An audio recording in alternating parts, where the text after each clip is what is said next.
강해서 영리했어 우리 민족을 최초로 통일했어. 신라는 강해서 영리했어 우리 민족을 최초로 통일했어. 삼국의 문화가 융합됐어. 민족 문화 꽃피는 계기 됐어. 삼국의 문화가 융합됐어. 민족 문화 꽃피는 계기 됐어. 안녕하세요. 열국뮤직의 역사 선생님 고소연입니다. 자, 오늘은요, 여러분들 삼국시대에서 가장 큰 변화가 나타났던 시기, 신라가 삼국을 통일했던 시기에 대해서 공부를 해보도록 하겠습니다. 자, 많은 친구들이 궁금해할 거예요. 신라는 백제나 고구려보다 발전도 늦었고 더 영토도 작았는데 어떻게 해서 신라가 백제 그리고 특히 그 강성한 고구려를 꺾고서 삼국을 통일할 수 있었을까? 그 내용에 대해서 오늘 공부를 한번 해보도록 하겠습니다. 자, 신라가 삼국 통일을 하게 되는 게 7세기의 내용인데요. 그 7세기로 가기 전 6세기 말에서 7세기 초 동북아시아가 어떤 상황이었는지 한번 먼저 살펴보도록 할게요. 자, 그 당시 동북아시아에서는요, 남북 세력과 동서 세력이 나뉘어서 경쟁을 하고 있었다라고 생각하시면 되겠는데요. 이렇게 간략하게 지도를 그려보면, 당시에,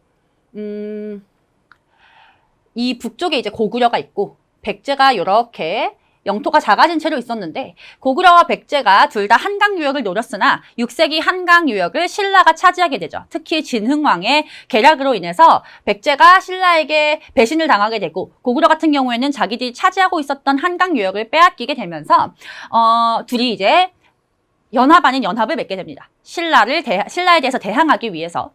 그러면서 고구려는 저 북쪽에 있는 돌궐족과 연결을 하게 되고요. 돌궐족은 그냥 북방 유목민족이라고 생각하시면 되는데 이 시기에 고구려와 이제 이렇게 연맹을 맺게 되고요. 백제 같은 경우에는 쭉 역사 내내 바다 건너 일본과 친하게 지냈죠. 왜? 그래서 이렇게 해서 돌궐부터 고구려 백제 외 남북으로 이어져 있다라고 해서 이들을 남북 세력이라고 부르게 됩니다. 그러면 이들이 이제 합동 공격을 받게 되면 아무리 신라라고 해도 힘들 수가 있겠죠. 그래서 신라, 이렇게 한강까지 이렇게 차지하고 있었던 영토가 넓어진 신라 같은 경우에는 고구려 백제에 대항하기 위해서 누구와 손을 잡냐면 이제 이 한강 유역을 차지했기 때문에 바다 건너서 중국과 연결할 수가 있어요. 그렇죠? 그래서 당시 중국에 있었던 수나라, 그리고 나중에 수가 멸망하고 이 자리에 들어서게 되는 당나라와 손을 잡게 됩니다. 그래서 이 신라와 수당을 연결하면 동서로 연결된다라고 해서 이들을 동서 세력이라고 하고요.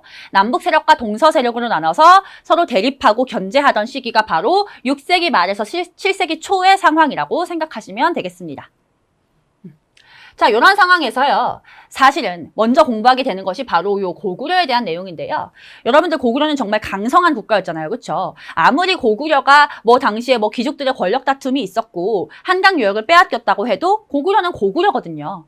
그리고 고구려에게 평생의 라이벌은 사실은 백제나 신라가 아니라 중국이기 때문에 고구려가 요 당시에 이 강성한 상황에서도 중국, 수나라와 당나라의 공격을 받게 됩니다. 그 상황을 먼저 한번 살펴보도록 할게요. 고구려와 수당의 전쟁. 특히 당나라 전에 있었던 수나라와의 전쟁에 대해서 먼저 보게 되면요. 수나라가 이제 당시 혼란스러웠던 중국 상황을 전체를 통일을 하고서 나라가 건국이 되는데요. 그런 상황에서 이제 수가 다른 나라를 전부 다 통일을 했으니 이제 남은 라이벌은 저쪽에 있는 고구려다라고 생각을 하게 되면서 고구려에게 군신 관계를 맺을 것을 요구를 하게 됩니다. 당연히 고구려는 거절을 하죠. 거절을 하면서 먼저 우리가 선제 공격하겠다라고 하면서 요서 지방을 공격하게 됩니다. 요서 지방을 공격당한 수는 곧 이어 100만 대군을 끌고서 이제 고구려를 공격을 하게 되는데요. 요때 을지문덕 장군이 살수 대첩에서 어마어마하게 큰 승리를 거두면서 이제 수나라는 물러나게 됩니다. 요때 수나라가 굉장히 많은 이제 군대를 이끌고 들어오는데요. 100만 대군이면 당시 추정 인구로 고구려 인구의 3분의 1씩이나 되는 군대거든요. 그렇게 많은 사람들을 이끌고서 무리해서 고구려를 공격을 했는데 결국 고구려에게 아주 크게 패배하게 되면서 이제 어떤 나라가 쇠약해지는 계기가 되고요. 결국 수나라는 건국된 지 한 30년 만에 멸망하게 됩니다. 6세기 말 7세기 초 동북아시아 한마디로 백제크라운 남북 세력 고구려 백제 외 돌궐 동서 세력 신라와 수당 수나라는 고구려의 신하 요구 고구려는 요서 지방 선제 공격 수나라 100만 대군 안 무서워 살수 대첩 영웅을 지문덕 수나라는 금방 멸망하고요. 그 다음에 당나라가 건국이 돼요. 근데 이제 당나라 같은 경우에는 수나라의 사례를 봤잖아요. 나라가 건국되자마자 고구려를 건드렸더니 멸망했다라는 전의 사례를 봤기 때문에 건국 직후에는 그냥 고구려하고 친하게 지내요.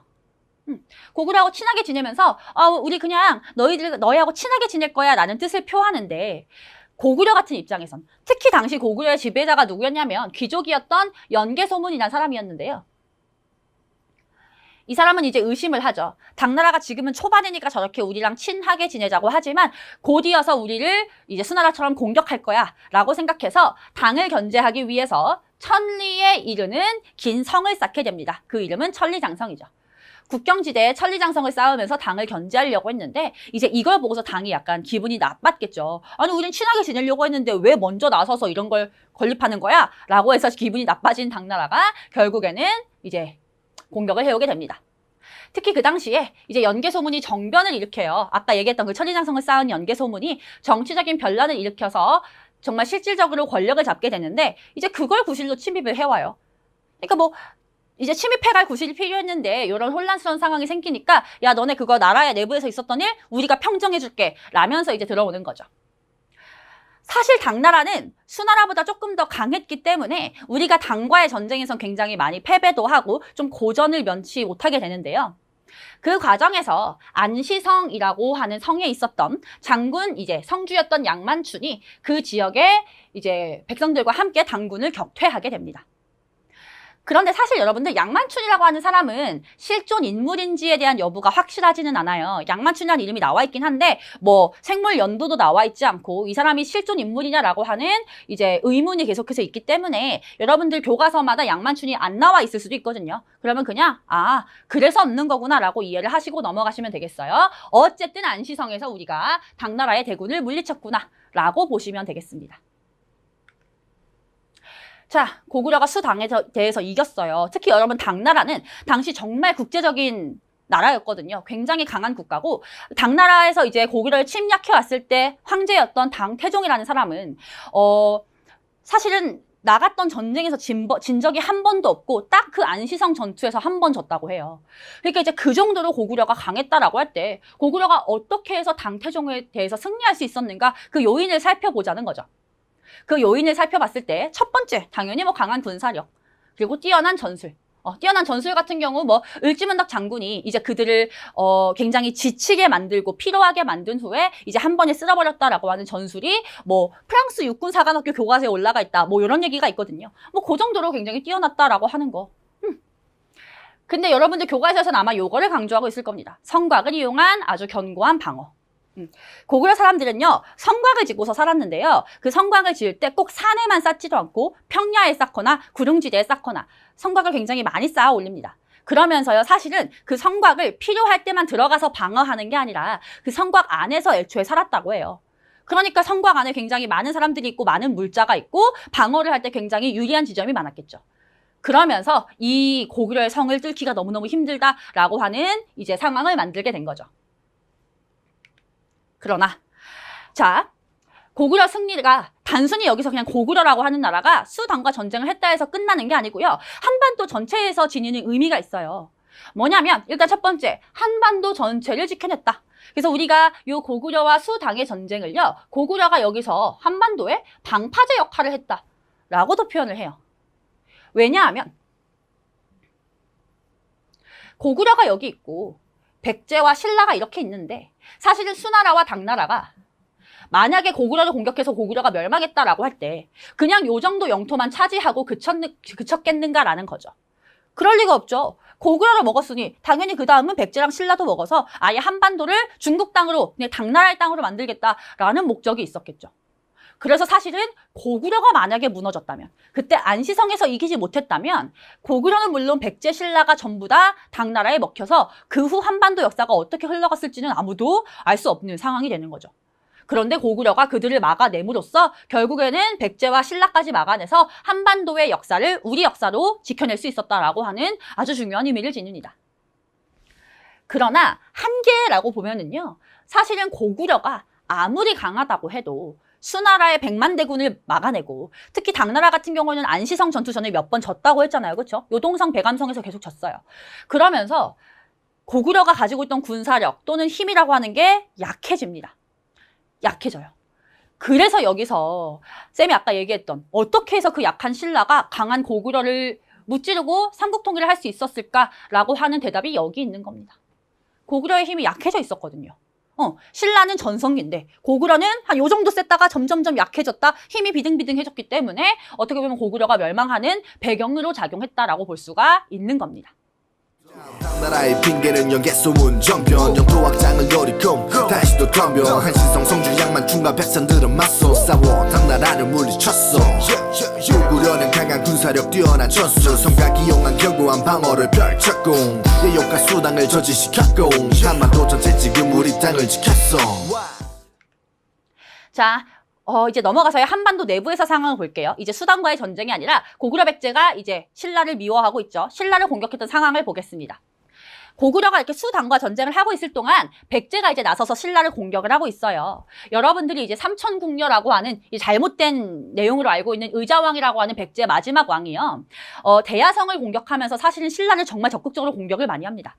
그래서 신라는요, 사실 그때 강성하긴 했지만 백제가 정말 이제 화가 나서 결사항전을 하자 이제 백제 같은 경우에는 이제 신라를 좀 많이 이기게 되고 신라는 좀 힘든 상황에 놓이게 돼요. 그래서 우리 혼자 힘으로는 백제를 이길 수 없다라고 생각을 하면서 신라가 처음에 고구려의 동맹을 제의합니다.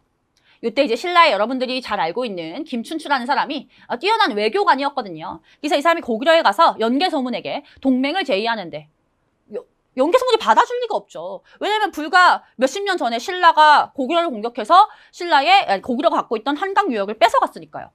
그래서 사실 이때 이제 김춘추가 고구려에 옥에 갇히게 됐고요. 그 다음에 이제 나중에 그 옥에서 탈출을 해가지고 연개소문이 거절했으니 다음에는 뭐 어디로 가야 될까라고 고민을 하게 됩니다.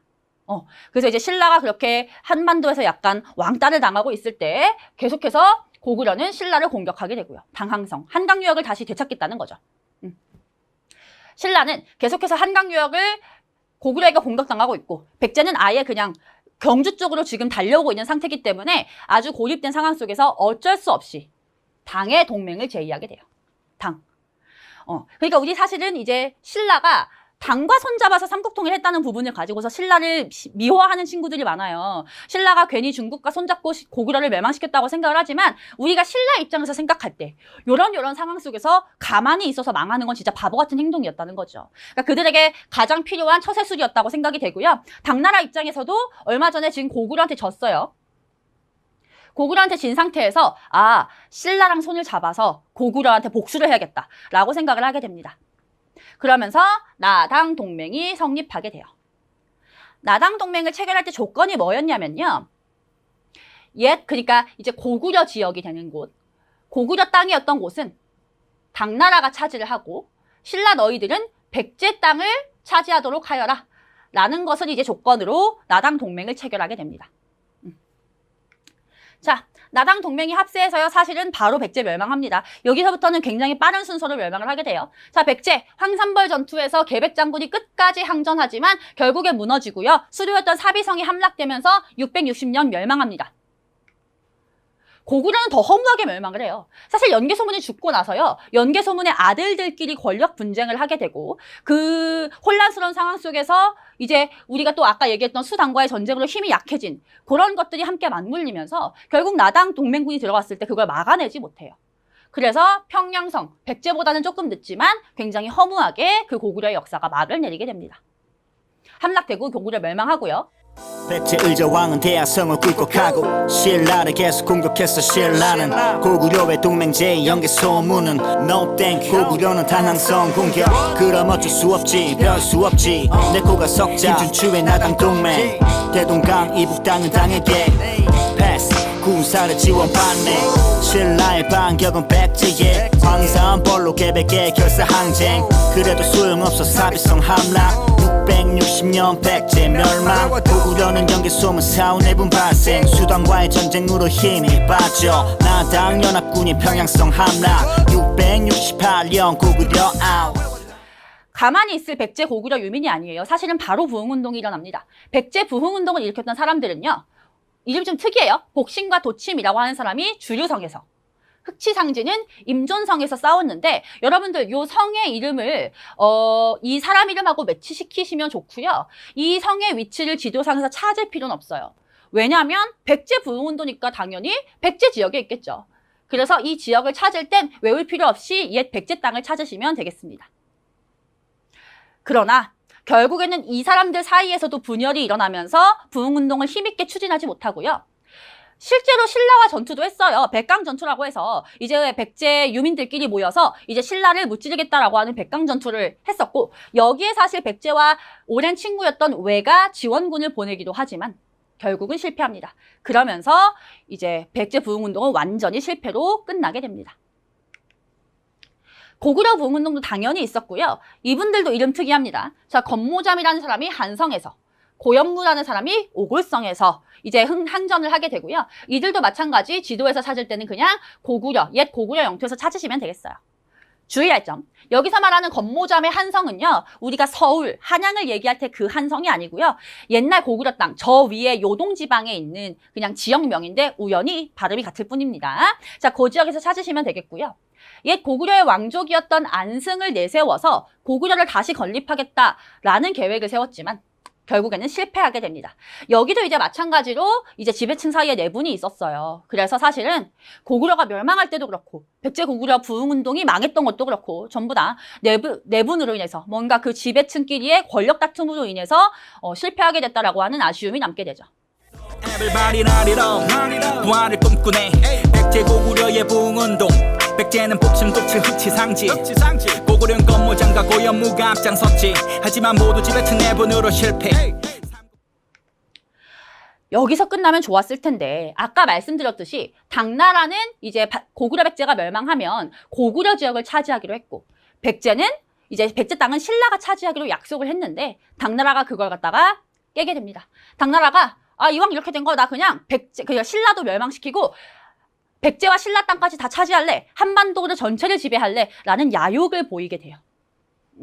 어떻게 알 수 있냐면 이 당나라가 전쟁을 하면서 점점점 뭔가 하나씩을 설치하게 되는데요.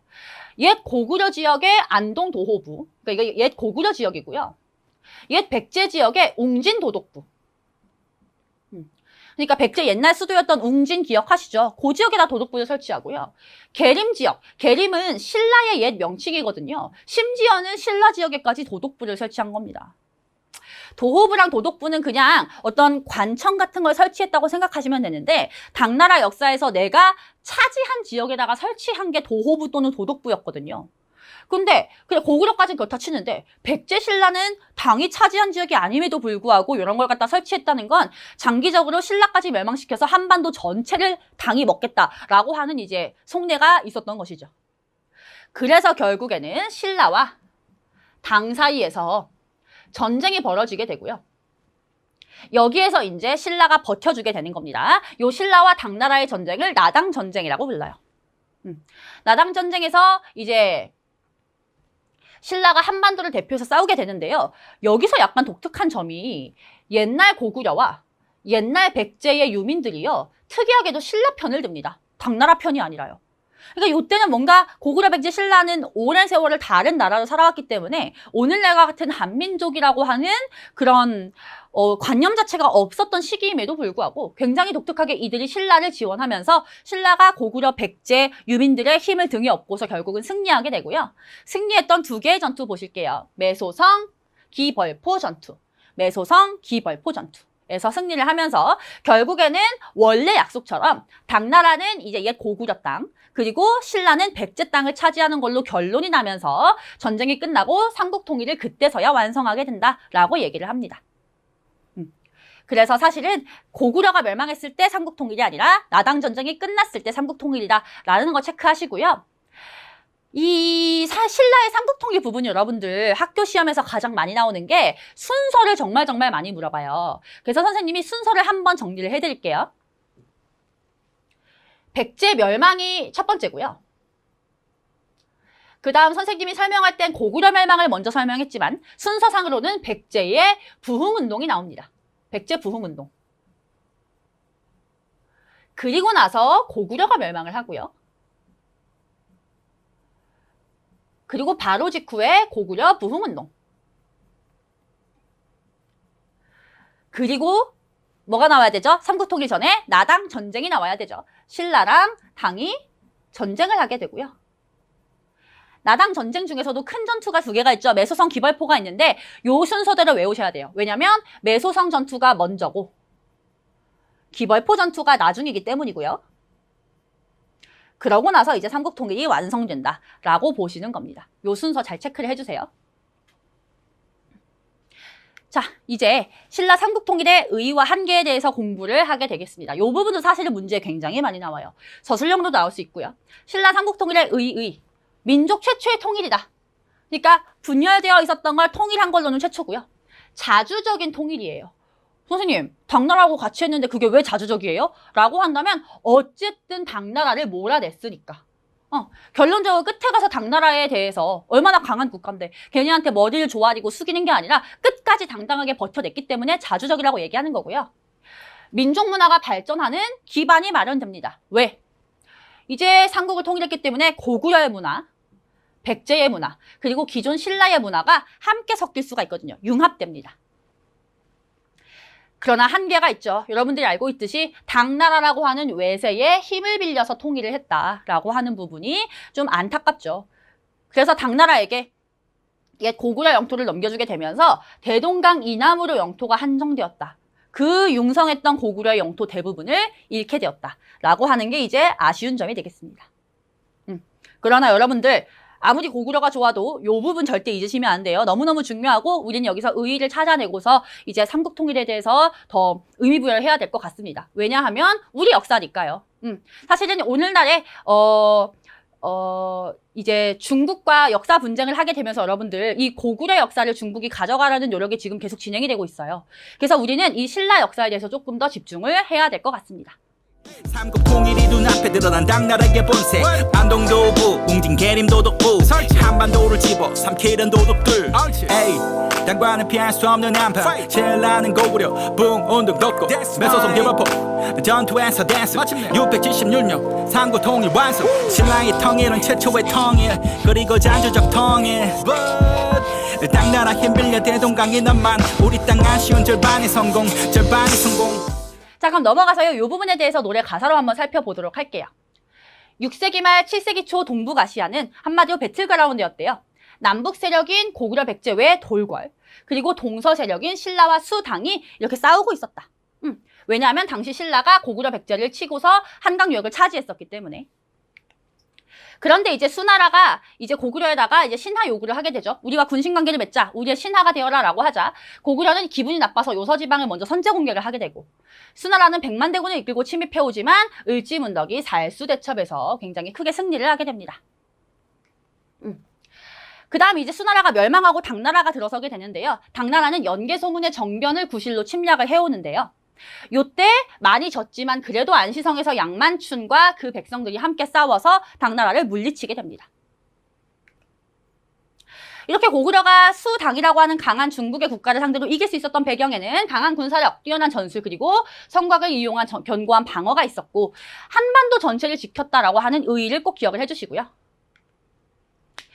신라의 의의가 지금 여기 노래 가사로 나와 있는데 신라는 강했어 라고 하면서 우리 민족을 최초로 통일을 했었고 삼국의 문화가 융합됐다라고 하는 점, 그래서 고구려 백제 문화가 융합되면서 새로운 민족 문화가 생겨나게 되었다.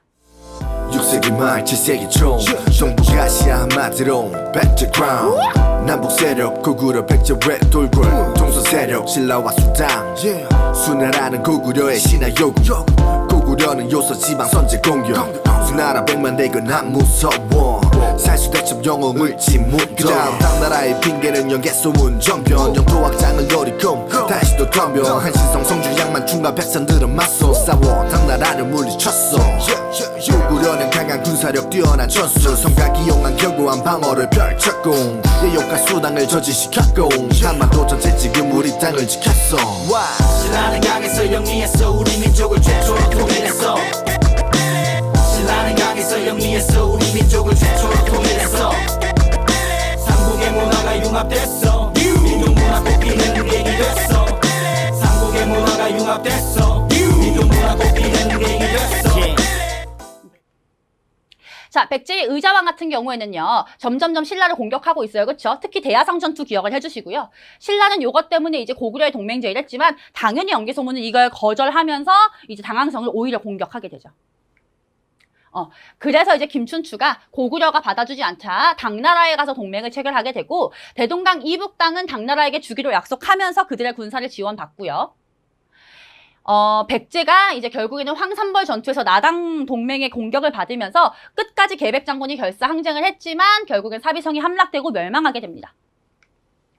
그리고요, 고구려는 굉장히 강성했었지만 연개소문이 죽은 후에 아들들 사이에서 내분이 발생했고 수당과의 전쟁으로 이미 힘이 빠진 상태였기 때문에 아주 허무하게 멸망을 하게 됩니다. 백제 의자왕은 대야성을 굴복하고 신라를 계속 공격했어. 신라는 고구려의 동맹제의 연계 소문은 No thank you. 고구려는 당항성 공격. 그럼 어쩔 수 없지, 별 수 없지. 내 코가 석자 김춘추의 나당 동맹. 대동강 이북 땅은 당에게 패스. 군사를 지원받네. 신라의 반격은 백제의 황산벌로 계백의 결사 항쟁. 그래도 소용없어 사비성 함락. 660년 백제 멸망. 고구려는 연개소문 사후 내분 발생. 수당과의 전쟁으로 힘이 빠져 나당 연합군이 평양성 함락. 668년 고구려 아웃. 자, 부흥운동 봐야 되겠죠. 백제 부흥운동은 백제 멸망 직후라고 했어요. 복신, 도침, 흑치상지라는 사람들이 부흥운동을 했고, 고구려는 건모장과 고현무가 왕족인 안승을 앞세워서 부흥운동을 했으나 둘 다 지배층의 내분으로 인해서 실패하게 됩니다. 그런데 이제 삼국통일이 거의 코앞에 왔는데 문제는 당나라가 한반도 전체를 차지하기 위해서 안동도호부와 웅진도독부, 계림도독부를 설치하는 거죠. 그래서 결국에는 이제 신라가 고구려 부흥운동을 도우면서 고구려 백제 유민들의 힘을 지원을 받게 되고, 이제 매소성 기벌포 전투에서 승리하면서, 요걸 갖다가 나당 전쟁이라고 하죠. 나당 전쟁에서 승리하면서 삼국 통일을 완성하게 됩니다. 신라의 통일은 아까 말했듯이 민족 최초의 통일이고 자주적이다, 당나라를 끝까지 몰아냈다라고 하는 의의를 가지고 있고요. 여기다가 더해서 민족 문화가 융합되는 계기가 되었지만 당나라의 힘을 빌렸다는 점, 그래서 결국에는 옛 고구려 땅을 잃게 됐다는 점은 한계로 남는다라고 정리를 할 수가 있겠어요. Everybody 나리럼 부활을 꿈꾸네. 백제 고구려의 부흥운동. 백제는 복심 도칠 흑치상지. 고구려는 건모장과 고현무가 앞장섰지. 하지만 모두 지배층 내분으로 실패. 삼국 통일이 눈앞에 드러난 당나라의 본색. 안동도부, 웅진 계림도독부, 한반도를 집어 삼키는 도독들. 당과는 피할 수 없는 한판. 신라는 고구려 부흥운동 걷고 매소성 기벌포 전투에서 댄스. 676년 삼국 통일 완성. 신라의 통일은 최초의 통일, 그리고 잔주적 통일. 당나라 힘 빌려 대동강이 넘만 우리 땅 아쉬운 절반의 성공. 자, 여기까지 해서 신라 삼국통일 과정에 대해서 살펴봤습니다. 그래서 신라 삼국통일에는 고구려를 꺾을 수 있었던 배경이 되는 고구려와 수당의 전쟁부터 시작되기 때문에 그 부분부터 흐름을 잘 봐두시고요. 순서 정리하는 게 가장 중요하다는 거 잊지 마시면서 노래로 복습하시고 마무리하시면 되겠습니다. 수고 많으셨습니다. 다음 시간에 뵐게요. 신라는 강에서 영리했어. 우리 민족을 최초로 통일했어. 신라는 강에서 영리했어. 우리 민족을 최초로 통일했어. 삼국의 문화가 융합됐어.